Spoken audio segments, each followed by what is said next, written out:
فساد القبیلۃ فاسقہم، قبیلے کا سردار سب سے فاسق اور بدتر شخص ہوگا۔ خاندان کا، قبیلے کا، برادری کا وہی سربراہ ہوگا، وہی قائد ہوگا، وہی لیڈر ہوگا، وہی پنچ ہوگا جو جتنا بڑا غنڈہ اور جتنا بڑا بدماش ہے اس کو ہی جو ہے وہ سرپرستی جائے گی۔ شرافت نام کی چیز ہی باقی نہیں رہے گی۔ شرافت کے بل بوتے پہ آگے نہ کوئی سیاست میں آ سکے گا، نہ کوئی خاندان میں آگے آ سکے گا۔ بلکہ اب تو حال ہی ہوا کہ ہماری محافل اور آراس کے اندر بھی جو مہمان خصوصی رکھے جاتے ہیں وہ بھی اس اعتبار سے نہیں رکھے جاتے کہ متقی شخص تلاش کرو جس کو مسند صدارت پہ اٹھایا جائے، جس کو مہمان خصوصی رکھا جائے۔ اس میں بھی یہ دیکھا جاتا ہے کہ کس کا اثر معاشرے کے اندر زیادہ ہے، چاہے وہ اثر و رسوخ اس نے منشیات فروخت کر کے ہی حاصل کیا ہو، کس کی دولت زیادہ ہے، چاہے اس نے وہ دولت لوگوں کا خون نچوڑ کے حاصل کی ہو، وہی مہمان خصوصی ہوتا ہے محفل نعت میں، چونکہ وہ پیسے زیادہ پھینک سکتا ہے۔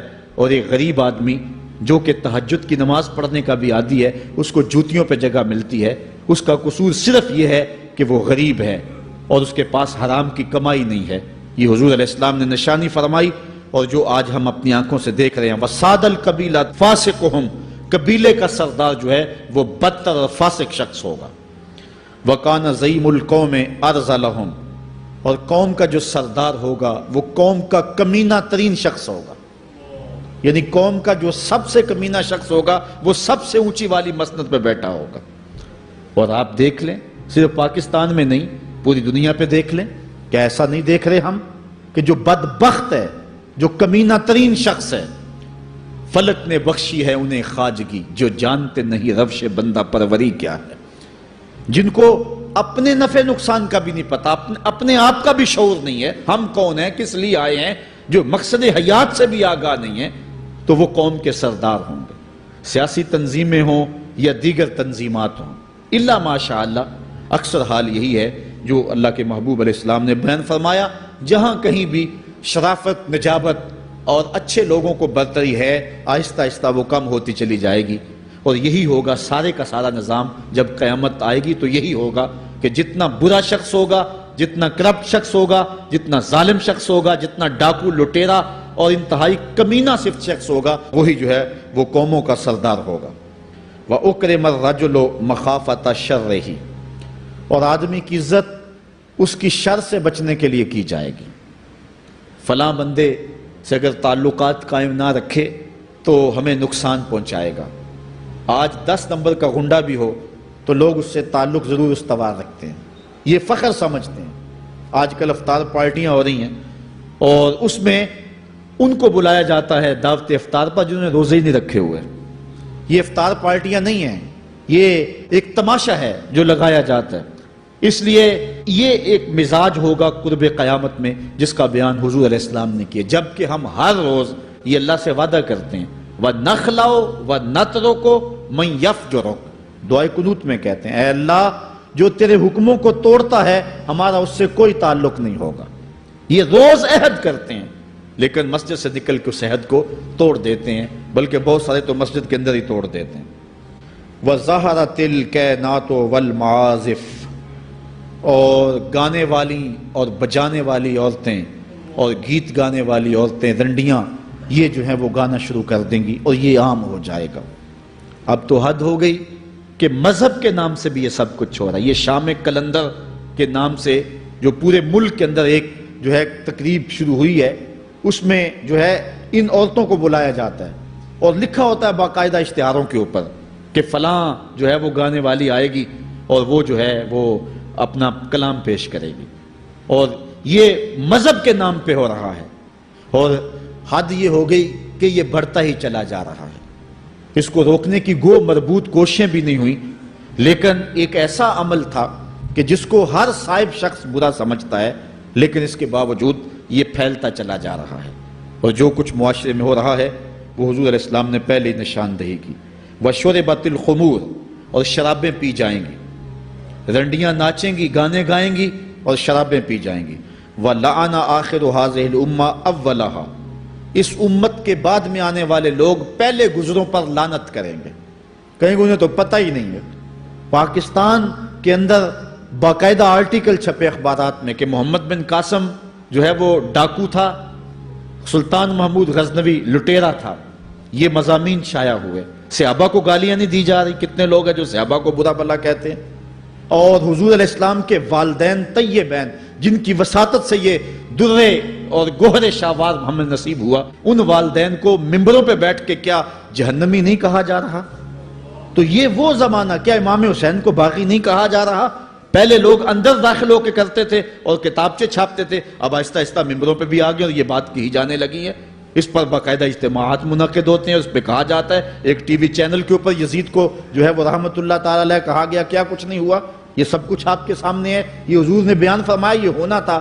آقا کریم علیہ السلام نے ارشاد فرمایا وہ وقت آئے گا کہ جو آخر والے ہوں گے وہ سمجھیں گے کہ ہم ہی جو ہے وہ دیندار ہیں، ہمیں دین کا ٹھیکہ ہے، اور پچھلوں پر لعنت بھیجیں گے کہ انہیں کیا پتا تھا دین کا۔ آج پچھلوں کے عقائد پر حملے ہو رہے ہیں اور انہیں مشرک کہا جا رہا ہے۔ میں نے ایک دن کہا تھا یہ بڑے زور سے کہا جاتا ہے جو یا رسول اللہ کہے وہ مشرک ہو جاتا ہے۔ میں نے کہا دیکھو اس فتوے کا اثر کہاں تک جاتا ہے۔ حضور علیہ السلام کے سارے صحابی آقا کریم علیہ السلام کی موجودگی کے اندر بھی، اور پھر دیکھیے مسلمہ کذاب کے مقابلے میں جو جنگ لڑی گئی، اس جنگ کے اندر حضرت خالد بن ولید نے لکھا کہ کافر بھی اللہ اکبر کا نعرہ لگاتے ہیں، ہم بھی اللہ اکبر کا نعرہ لگاتے ہیں، فرق ہی نہیں معلوم ہوتا اپنا کون سا ہے اور بیگانہ کون سا ہے۔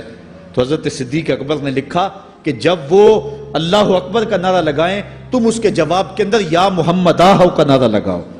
وَقَانَ شِعَارُ الْمُسْلِمِينَ يَوْمَئِذٍ یا محمد آہو، اس دن مسلمانوں کا شعار ہی یہ تھا، جو یا محمد یا رسول اللہ کہتا تھا وہی مومن مانا جاتا تھا، باقی کو تہہ تیگ کر دیا جاتا تھا۔ تو اگر یا رسول اللہ کہنا شرک ہے تو پھر سارے صحابی، وہ 10,000 صحابہ جو جنگ یمامہ میں شامل تھے، ان کے بارے میں پھر کیا کہو گے؟ پھر حضرت زین العابدین کے بارے میں کیا کہو گے جو کربلا کے میدان میں مدینے کی طرف منہ کر کے کہہ رہے ہیں یا رحمت للعالمین ادرک لزین العابدین؟ پھر حضرت زینب کے بارے میں کیا کہو گے؟ یا محمد آہو یا محمد آہو ھذا حسین مزمل بالدماء، جو کربلا میں کھڑا ہو کے کہہ رہی ہیں اے میرے نانا حضور، اے محمد عربی، آپ کے حسین کو دیکھو خون میں نہا گیا ہوا ہے۔ تو پھر کیا یہ فتویٰ تمہارا کہاں تک پہنچے گا؟ نہ صحابہ بچیں گے، نہ اہل بیت بچیں گے، اور نہ اولیاء امت بچیں گے، جنہوں نے کہا تھا یا رسول اللہ انظر حالنا یا حبیب اللہ اسمع قالنا۔ تو یہ قیامت کی نشانیاں ہیں کہ اگلے جو ہیں وہ پچھلوں پر لعنتیں بھیجیں گے، ان کو برا بلا کہیں گے، صحابہ کو گالیاں، اہل بیت کو گالیاں، نواسب میں کیا کچھ نہیں کیا ہے۔ اور آج بھی جو دنیا کے اوپر ناسبی ہیں وہ اہل بیت کے بارے میں کیا کیا زبان استعمال نہیں کرتے، حضور کے والدین کے بارے کیا کچھ نہیں کہا جاتا۔ تو یہ سب کچھ ہونے والا ہے جو حضور علیہ السلام نے بیان کیا، کچھ ہو رہا ہے اور کچھ تم دیکھو گے اپنی آنکھوں کے سامنے۔ پھر ارشاد فرمایا فَارْتَقِبُوا عِنْدَ ذَلِكَ رِيحًا حَمْرَاءَ وَزَلْزَلَةً وَخَسْفًا وَمَسْخًا وَقَذْفًا وَآيَاتٍ تُتَابِعُ كَنِظَامٍ قُطِعَ سِلْكُهُ فَتُتَابِعُ۔ فرمایا کہ پھر جب یہ حالات ہوں گے اور یہ پوری طرح حالات معاشرے میں پیدا ہو جائیں گے تو پھر سرخ آندیاں آئیں گی، پھر انتظار کرنا سرخ آندیوں کا، وَزَلْزَلَةً اور زلزلے کا انتظار کرنا، وَخَسْفًا وَمَسْخًا وَقَذْفًا اور دھنسنے کا انتظار کرنا، اوپر سے پتھروں کے نازل ہونے کا اور شکلوں کے بگڑنے کا انتظار کرنا۔ اور آگے فرمایا وَآيَاتٍ اور ایسی نشانیاں آئیں گی ایک دوسرے کے پیچھے آئیں گی، جس طرح تسبیح کا دھاگا ٹوٹ جائے تو پیدل پہ اس کے دانے گرتے ہیں، تو یہ سارے عذاب جن کا ذکر حضور نے کیا میں مسلسل اوپر نیچے یہ تمہارے تک پہنچیں گے۔ حضرت انس رضی اللہ تعالیٰ عنہ سے ایک اور روایت لیتے ہیں، حضور علیہ السلام نے ارشاد فرمایا لا تقوم الساعة حتى يتقارب الزمان فتكون السنة كالشهر والشهر كالجمعة وتكون الجمعة كاليوم ويكون اليوم كالساعة وتكون الساعة كالدرمة بالنار۔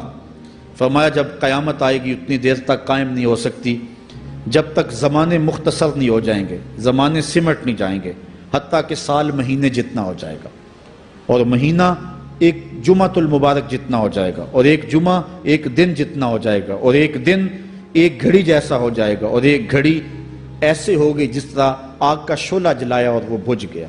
اور آج آپ دیکھ نہیں رہے کہ دن کتنی جلدی گزرتا۔ کسی زمانے میں ہم گرمیوں کی چھٹیاں کاٹتے تھے تو گزرتی نہیں ہوتی تھی گرمیوں کی چھٹیاں، لیکن آج آپ دیکھیں یہ دوپہر نہیں گزرتی ہوتی تھی رمضان المبارک۔ گرمیوں کے روزے جب ہمارے بچپن میں آئے تھے تو دوپہر نہیں گزرتی ہوتی تھی، لیکن آج وہی گرمیاں ہیں، لیکن ادھر سے سورج طلوع ہوتا ہے، ادھر سے غروب ہو جاتا ہے۔ وقت سمٹ گئے، زمانے سمٹ گئے، اور یہ قرب قیامت کی نشانیاں ہیں۔